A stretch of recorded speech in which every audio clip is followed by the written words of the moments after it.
है। Remote control bomb blast का इल्ज़ाम भारतीय इंटेलिजेंस पे लगाया जाएगा जनाब आईएसपीआर से कि वो आएँ और आकर बताएं कि इस खबर में कितनी सदाकत है। फिर जहां वो जाता है गाड़ी ब्लास्ट से उड़ा दी जाती है। लेकिन मैं एक शख्स को कहता चला जा रहा हूं कि भाई तेरी जान को खतरा है, तेरी जान को खतरा है, लेकिन मैं जिससे खतरा है उसको तो नहीं मैं पकड़ रहा जाके। यार पाकिस्तान में बैठ के आप पाकिस्तानियों को क्या तहफ़्फ़ुज़ दे सकते हैं कि ना कि पाकिस्तानी होने के वजह से मैं एक सवाल कर रहा हूँ, बेसिक सवाल कर रहा हूँ, उस सवाल का जवाब मुझे चाहिए, हर हाल में चाहिए। मुझे किससे चाहिए? इकोनॉमी का बेड़ा गर्क हो रहा है, तब आप बताएं ना लोगों को कि जो इकोनॉमी का बेड़ा गर्क हो रहा है, कम अज़ कम मेरी वीडियो को शेयर ऐसे करें कि जिनसे मैं सवाल खड़ा कर रहा हूँ ना उन तक ये मेरा सवाल चले जाए। औज़ुबिल्लाहिमिनश्शैतानिर्रजीम बिस्मिल्लाहिर्रहमानिर्रहीम मलिक वक़ार आपसे मुखातिब हूँ। आप देख रहे हैं मुझे फेसबुक और मेरे यूट्यूब चैनल पे। मेजर आदिल राजा, आप में से अक्सर लोग इनको जानते होंगे और आज तक इन्होंने जितनी भी बातें की हैं या जितने ट्वीट्स किए हैं या जितनी भी इन्होंने ख़बरें मुबैना तौर पे हम तक पहुँचाने की कोशिश की है अपने प्लेटफॉर्म से, डिजिटल प्लेटफॉर्म से, वो 99% ठीक गई हैं। तो इस दफ़ा उन्होंने एक ट्वीट किया और इन्होंने बताया कि जो इमरान खान साहब हैं, खामोश मुजाहिदों के ज़राए का दावा है कि आपकी बार डर्टी हैरी इमरान खान पर बलोच दहशतगर्द मजीद ब्रिगेड के ज़रिए हमला करवाएगा, जिसके लिए इसने अपने बलोच सर्विसेज से रब्ता किया है। रिमोट कंट्रोल बम ब्लास्ट का इल्ज़ाम भारतीय इंटेलिजेंस पे लगाया जाएगा क्योंकि नवाज शरीफ के लिए लेवल प्लेइंग फील्ड मुहैया करने का यही आखिरी रास्ता बचा है। नाज़रीन, ये एक बहुत सख्त इल्ज़ाम है और मैं समझता हूँ कि इसके ऊपर DGISPR हैं, उनको एक प्रेस कॉन्फ्रेंस करनी चाहिए और उनको बताना चाहिए कि क्या मेजर आदिल राजा साहब ये जो बात कर रहे हैं वो ठीक बात कर रहे हैं। क्योंकि इस वक्त हम क्लेम करते हैं कि पाकिस्तान की जो इंटेलिजेंस है वो दुनिया की नंबर वन इंटेलिजेंस है। तो जब दुनिया की नंबर वन इंटेलिजेंस ये बात कहे तो आम इंसान मान भी लेता है कि नहीं यार, फ़लाँ शख्स को ख़तरा है, फ़लाँ को नहीं है, या हमने जो दहशतगर्दी के ख़िलाफ़ जंग लड़ी है उसके अंदर हम 100% इस वक्त क्लियर होकर बैठे हुए हैं, किसी को इस मुल्क में अब किसी किस्म का कोई दहशतगर्दी का ख़तरा नहीं है। तो लिहाजा एज बीइंग अ पाकिस्तानी मैं डिमांड करूँगा ISPR से कि वो आएँ और आकर बताएं कि इस खबर में कितनी सदाकत है। क्योंकि इंटेलिजेंस की जो रिपोर्ट्स हैं ना वो ये तो ज़रूर कहती हैं कि इमरान खान साहब की जान को ख़तरा है, जिसके ऊपर उन्होंने सेफ्टली जो पैरामीटर्स हैं वो उन्होंने अप्लाई किए हुए हैं। लेकिन असल बात यह है कि इस वक्त ये कहना कि जो मेजर आदिल राजा साहब क्लेम कर रहे हैं कि डर्टी हैरी जो बलोच दहशतगर्द है उनके साथ मिलके या उनको जो एक टारगेट दिया गया है इमरान खान साहब को टर्मिनेट करने के हवाले से, आप क्या इस खबर में किस हद तक सदाकत है, ये वो खाली एक इल्ज़ाम ही लगा रहे हैं।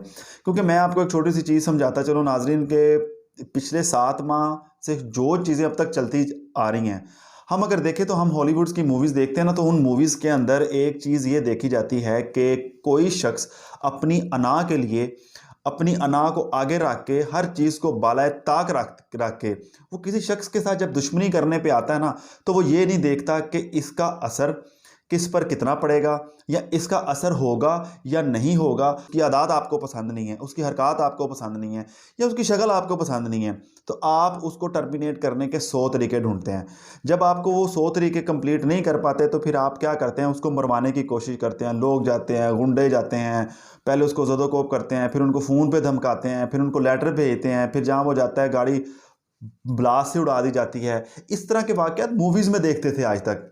लेकिन आज पाकिस्तान के अंदर बैठ के एज बीइंग अ पाकिस्तानी मैं ये बात करूंगा, मुझे ऐसा फील होता है कि हम किसी ना किसी मूवी के अंदर से गुजर रहे हैं कि मुल्क इस वक्त डिफ़ॉल्ट हो रहा है। नए जो अदाद शुमार आ रहे हैं ना उसके मुताबिक पाकिस्तान इस वक्त 93% के ऊपर खड़ा हो गया जाके कि डिफ़ॉल्ट कर सकता है पाकिस्तान, हम कर्ज़े वापस नहीं कर सकते।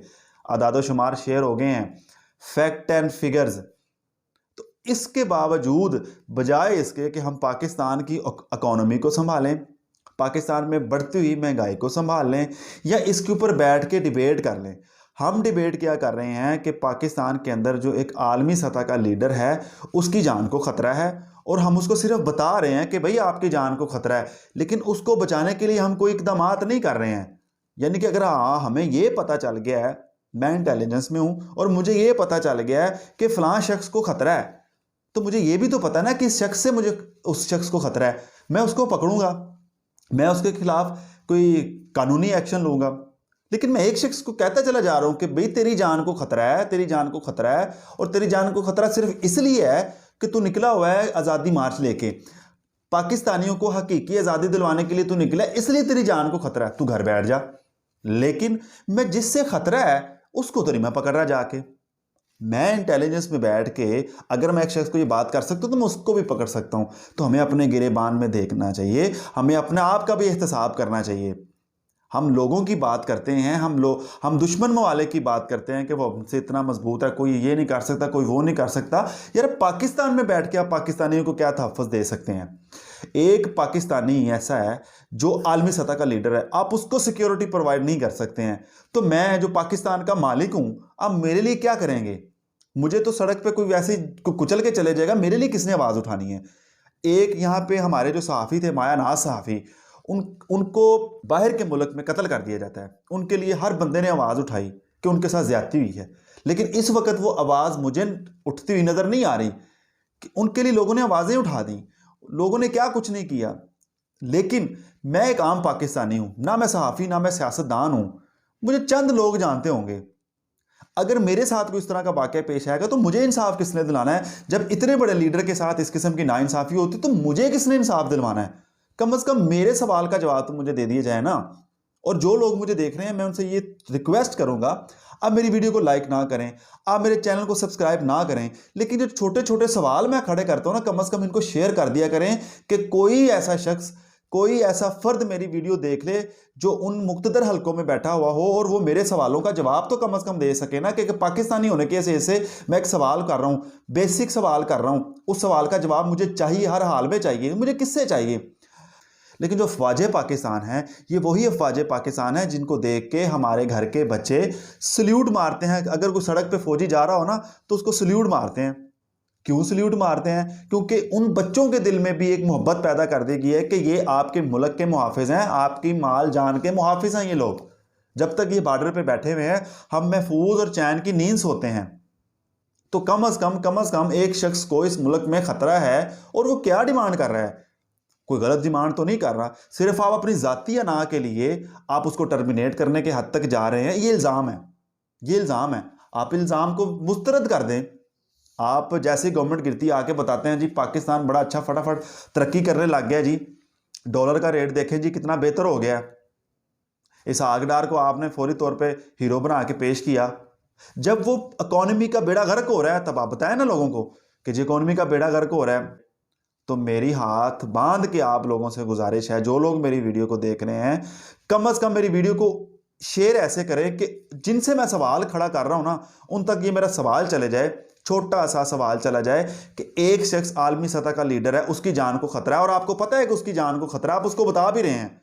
जिससे खतरा आप उसको पकड़ भी नहीं रहे, या तो पकड़ के कौम के सामने ला खड़ा कर दे जी इस शख्स से खतरा था, इस तंजीम से खतरा था, हमने ले जी हमने कौम के सामने ला के खड़ा कर दिया, हमने इसका ये एहतसाब कर लिया, अब आपको परेशान होने की ज़रूरत नहीं है। तो उस शख्स को खतरा है। तो अगर मैं सड़क पे जाके मेरे साथ कोई नाइंसाफ़ी हो जाती है, कोई मेरे साथ मिसहैप हो जाता है, मुझे इंसाफ किससे लेना है? या मेरे पीछे वालों ने हिसाब लेना किससे है?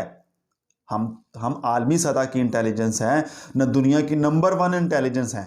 तो उस इंटेलिजेंस का क्या फ़ायदा कि आपने एक शख्स को तहफ़्फ़ुज़ फराहम नहीं करना। और मैं एक बात आज क्लियर कर दूं, अगर इस तरह का कोई वाक़या रावलपिंडी में पेश आता है ना, तो सारी जो डिसक्रेडिबिलिटी है ना, वो हमारी पाकिस्तान की इंटेलिजेंस को जाएगी कि जिसको ये पता था कि ख़तरा लाहक है, ख़तरा मंडला रहा है, हादसा हो सकता है, हमला हो सकता है, उनकी जान को खतरा है, लेकिन हम बताते गए, हमने उसका सद्देबाब नहीं किया। मुझे ये बात करते हुए कोई परेशानी नहीं, कोई आर नहीं है। मैं पाकिस्तान का मालिक हूँ, मैं टैक्स पेयर हूँ, मैं टैक्स पे करता हूँ, इसीलिए इस तरह बात कर रहा हूँ। मैं कोई सहाफ़ी नहीं हूँ कि अपनी सहाफ़त चमकाने के लिए ये बात करूँगा, ना मैं कोई सियासतदान हूँ। लिहाजा आप मेरे सवालों का जवाब ज़रूर दीजिएगा। अगर मेरी वीडियो कोई देख ले या उनका हम ख्याल मेरी कोई वीडियो देख ले तो मेरे सवालों का जवाब लाजमी दीजिएगा। फ़िलहाल इतना ही, आइंदा भी लोग में आपसे मुलाकात करते हैं, तब तक के लिए अल्लाह निगहबान।